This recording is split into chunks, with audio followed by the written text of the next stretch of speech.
Welcome, ladies and gentlemen, boys and girls. Today, we're going to talk about a man named Job.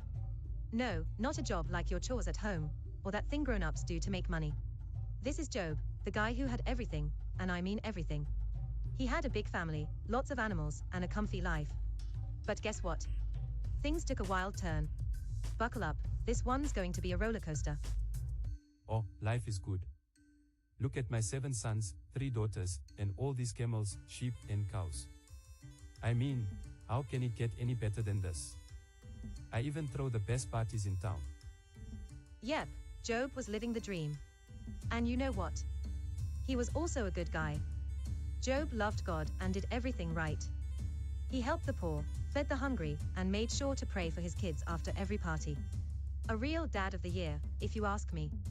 Meanwhile, up in heaven, God and Satan were having a chat. Yes, Satan gets invited to these meetings too, though he's not really anyone's favorite guest. Hey, Satan. Have you noticed my servant Job? He's the best. Faithful, righteous, and he never misses a day of prayer. Well, of course, he's loyal to you. You've given him everything, a big family, loads of animals, a comfy house. Take it all away, and he'll definitely stop worshipping you. Okay, you know what? I trust Job. Go ahead and test him. But don't lay a finger on him. Whoa. Now this is where things get crazy. Satan gets permission to mess with Job's life, but little does he know, Job's faith is stronger than a camel after a good meal. Master, your oxen and donkeys are all gone. Raiders took them, and they got the servants too. Master, fire came down from the sky. It's burned all the sheep and the shepherds.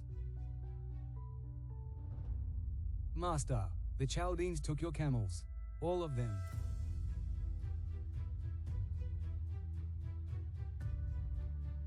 Master, oh my dear master, your children, a great wind blew down the house.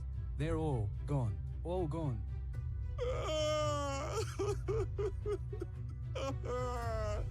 Yep, in just one day, Job lost everything, his animals, his wealth, even his children. Most people would have thrown in the towel right there. But not Job. Wanna see what he did? Naked I came from my mother's womb, and naked I will depart. The Lord gave, and the Lord has taken away. Blessed be the name of the Lord. Whoa, now that's faith. Even after all that, Job didn't blame God. Not one bit. Can you believe it? Okay, sure he didn't curse you. But that's because he still has his health. Let me mess with that, and he'll definitely turn against you. Fine, but don't kill him. And so, round 2 begins. Satan strikes Job with painful sores, from the top of his head to the tips of his toes. Now, here come Job's friends. And let's just say, they aren't exactly the best cheerleaders. Job, buddy, you must have done something wrong. Nobody gets this unlucky for no reason. Yeah, just tell the truth, Job. You must have sinned. Just admit it, buddy, and maybe God will stop punishing you. You all really aren't being too comforting right now. With friends like you who needs enemies. Alright, folks, buckle up. We've seen Job lose just about everything, his wealth, his health, and now even his wife's support.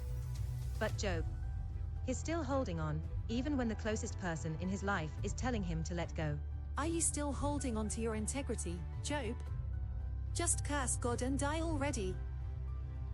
You're talking like a foolish woman. Should we only accept good from God and not trouble? Even with his own wife losing faith, Job stood strong. Now that's commitment. Just when Job thinks he's heard it all, God shows up with a response. And it's big, really big. Who is this that questions my wisdom with such ignorance? Where were you when I laid the foundations of the earth? Tell me, if you know so much. God gives Job a front row seat to creation and the universe's wonders. I mean, talk about an epic lesson in perspective. Before restoring Job's life, God had a few words for his friends. He told them to go to Job and ask him to pray for them, since they hadn't spoken rightly about him. They obeyed, and Job prayed, forgiving them. And in the end, God gave Job back twice as much as he had before, more wealth, a new family, and a restored health. Job lived to see not only his children, but his grandchildren and even his great-grandchildren. He enjoyed a full, happy life for another 140 years. Talk about a happy ending. So, friends, remember, no matter how tough life gets, trust in God. Even in the hardest times, He's got a plan. Jonah, a simple man, walking alone on a quiet road, suddenly felt a presence like never before. The sky parted, and a voice, powerful and commanding, echoed from the heavens. Jonah, arise. Go to the great city of Nineveh and preach against it, for its wickedness has come up before me. Lord, is that you? But why me? I'm just a simple man. I am not worthy to carry such a message. Jonah looked up at the sky, wide-eyed. God wanted him to go to Nineveh, the city known for being, well, a little wild. Nineveh. That's far, and the people there aren't exactly the friendliest. Are you sure, God? Jonah, did I stutter? I clearly told you go to Nineveh. Jonah hesitated, scratching his head. Then, he spotted a boat going in the opposite direction. An idea popped into his head. Tarshish, here I come. Thinking he could run from God, Jonah boarded a ship to Tarshish. But as he settled in, a huge storm hit, tossing the boat like a toy. The storm is crazy. Who brought this on us? The storm continued to rage, with each wave more furious than the last. While the sailors frantically tried to save the ship, Jonah had been asleep below deck. But the violent storm stirred such panic that the captain himself rushed down to wake Jonah. Get up. Pray to your God. Maybe he'll take notice of us, and we won't perish. Desperate for answers, the sailors cast lots to see who might be responsible for their plight, and the lot fell on Jonah. Turning to him with anxious faces, they demanded, "What is your occupation? Where do you come from? What is your country, and of what people are you?" With a heavy sigh, Jonah finally admitted the truth. All right. It's me. I'm the reason for the storm. After some convincing, the sailors threw Jonah overboard, and the storm stopped instantly. Just as Jonah thought it was over, a huge fish came out of nowhere and swallowed him whole. Great. I'm stuck inside a fish. Just what I needed. For 3 days, Jonah had a lot of time to think. Finally, he realized he needed to listen to God. All right, God. I'm ready to go to Nineveh. Just let me out. The fish spat Jonah onto dry land, and he finally made his way to Nineveh. Covered in seaweed and smelling of fish, he walked into town, gathering curious stares. People of Nineveh, I have a message from God. In 40 days, the city will be destroyed unless you turn from your wicked ways and repent. The people of Nineveh, from the greatest to the least, heard Jonah's warning. Recognizing their wrongdoings, they repented in hopes of God's forgiveness. After delivering God's message, Jonah went outside the city and found a spot to watch what would happen to Nineveh. He still hoped they might be punished for their wickedness. I knew it, God. I knew you'd be merciful. Why did I even come here?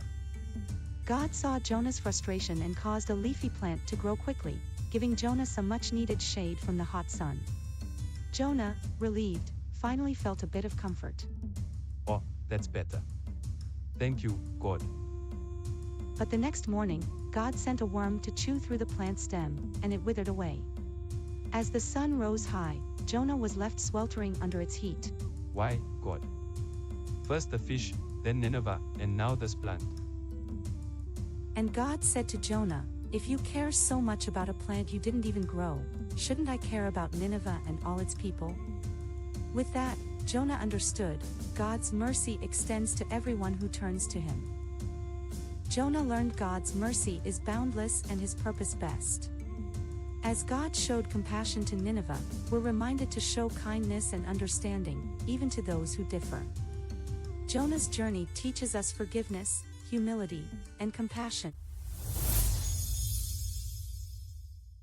Once upon a time in the land of Moab, there was a man named Balaam. Balaam was known for his power to bless or curse people, and his fame had reached far and wide. The king of Moab, Balak, was really nervous about the Israelites camping nearby. So he sent messengers to Balaam, hoping he'd come and curse them. One day, the messengers from Moab arrived outside Balaam's home, carrying a message from King Balak himself. The king was growing fearful of the Israelites camping nearby and was looking for a powerful curse to keep them away. Balaam, our king, Balak of Moab, has sent us to ask for your help. He's heard of your power to bless and curse. The Israelites have set up camp nearby, and he's nervous, they're too close for comfort. If you would come with us and curse them, the king promises you great rewards. I can't simply go and curse anyone. I must first consult with God and see if he allows me to go. That night, God spoke to Balaam, instructing him not to go with the messengers, for the Israelites were a blessed people. The next morning, Balaam explains God's message to the disappointed messengers. The Lord has spoken. I cannot go, nor can I curse the Israelites, they are blessed by you. We'll let the king know your decision, Balaam, but I must warn you, our king, Balak, is not one to take no for an answer. He greatly fears these Israelites and sees them as a threat to our land. He will not rest until he gets your help to curse them, and he's willing to reward you generously. And with that, the messenger turned and began the journey back to Balak, his footsteps heavy with uncertainty. They knew their king's determination all too well and suspected he wouldn't give up easily. Balak, consumed with fear of the Israelites, would surely find another way to persuade Balaam.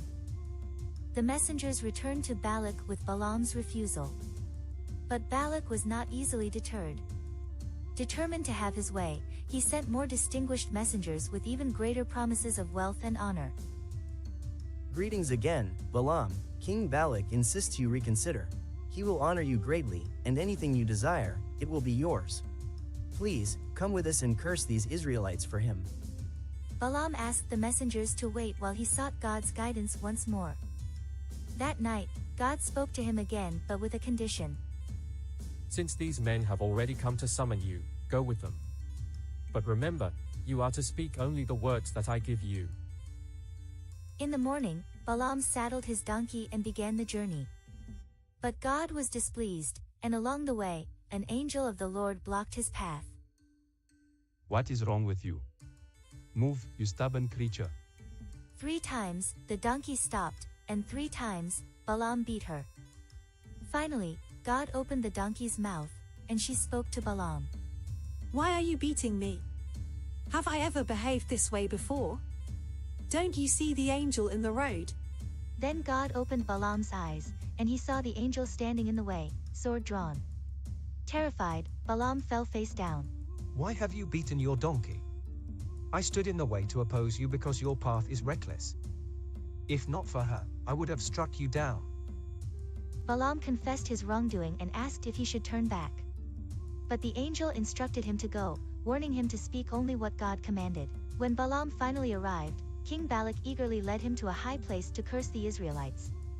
But as Balaam opened his mouth, only blessings came out, for he could speak only what God instructed. How can I curse whom God has not cursed? How beautiful are your tents, O Jacob, your dwelling places, O Israel. Balak was furious, but Balaam remained firm. He could only speak what God commanded, and in doing so, he delivered a powerful reminder of God's sovereignty and blessing over his people. And so, Balaam's journey reminds us all, no matter how much the world tempts us, we must always follow God's will, for his plans are greater than ours.